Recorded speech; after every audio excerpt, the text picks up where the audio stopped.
Hi, and thanks for logging on to the Daily DVAR Halacha. And here's a brand new halacha for you, and it's for Tuesday, the 28th day of April. Here we go. So on Shabbos, you're also not allowed to harvest. And we are city folks, and you probably figure that harvesting never applies to you on Shabbos, but watch out for these instances. Here they go. If you were to run through tall grass on Shabbos, then you are, in effect, bumping into the prohibition of harvesting because you're running right through tall grass. You know that some tall grass is going to tear as you run through it, and that is uprooting something from where it's growing, which makes you guilty of harvesting on Shabbos. So be very careful about running through tall grass on Shabbos. You're not allowed. Even though you would say, I'm eno miskavin, I don't have any intention to harvest the grass, but we call it a psik resha. Psik resha, just so you understand this term, means that if someone said, I didn't intend to kill the chicken, I just wanted to cut off its head. So we say, hello, anytime you cut off the head of a chicken, it's for sure going to die. Same kind of thing happens here.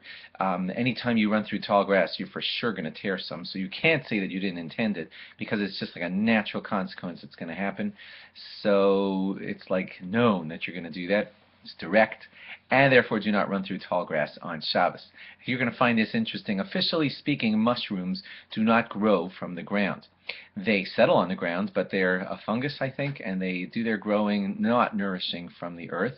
However, we still treat them as if they grow from the ground for the purposes of this law, and therefore you still shouldn't pull mushrooms from the ground on Shabbos. Similarly, moss, when it's on wet rocks or wet wood or something, it's kind of growing on that wood, kind of, and therefore you're not allowed to pull moss off of rocks or wood on Shabbos. If you have beans or seeds soaking in water, you're not allowed to pull them out because they could be sprouting a little bit, and as you pull them out, the sprouts will no longer be in touch with their water.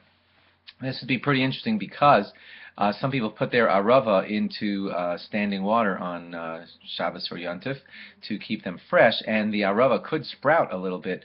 A little sprout could happen in the water, and if you pull it out, then you're pulling the sprout away from its growing source. So be careful about that. Ask your rabbi for guidance on that next time Sukkot comes around. Now I'm going to go into a short list. I have them right under the camera here. A short list of things that you should note that aren't really harvesting, but the rabbis prohibited them anyway, and that's because they felt that if we were to allow this, you would come possibly to harvest. Here they go.